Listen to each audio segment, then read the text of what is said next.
Charles Sterling, né à Varsovie, y fait ses études de droit, puis part à l'étranger. Un bref passage par Londres, puis c'est Paris.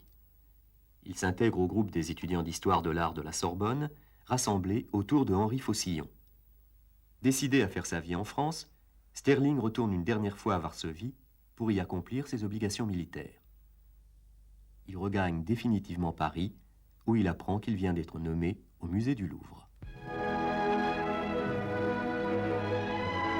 Musée du Louvre, le plus riche conservatoire de chefs-d'œuvre.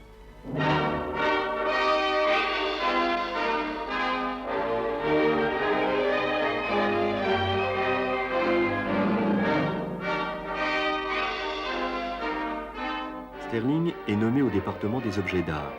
Il est désolé. Sa seule passion, c'est la peinture. Faucillon accepte d'intervenir pour changer son affectation.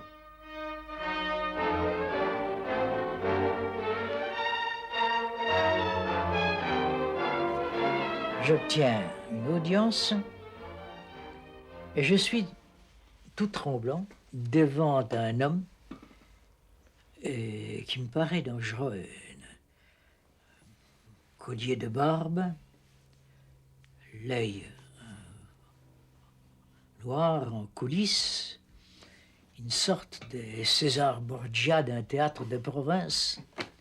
Je suis très inquiet. Je lui donne ma lettre et il s'épanouit. Il devient l'amabilité même. Il me dit, mais asseyez-vous. J'étais debout. Asseyez-vous. Nous allons parler. Alors le professeur Faucillon vous recommande chaleureusement au département des peintures. Mais oui, mais évidemment, vous irez au département des peintures. Sterling a désormais un titre, attaché au département des peintures. Mais ce titre ne correspond à aucune fonction. Le jeune attaché est relégué au cabinet des dessins, avec une table et une chaise pour tout bureau. J'étais là, et je n'ai pas perdu ce temps. Parce que tout ce que je sais, je ne sais pas grand-chose, mais tout ce que je sais sur les dessins date de cette époque-là. J'ai regardé les dessins, toute la journée. Tous les chefs-d'œuvre de Dürer, de Léonard, et Raphaël, etc., tout était là.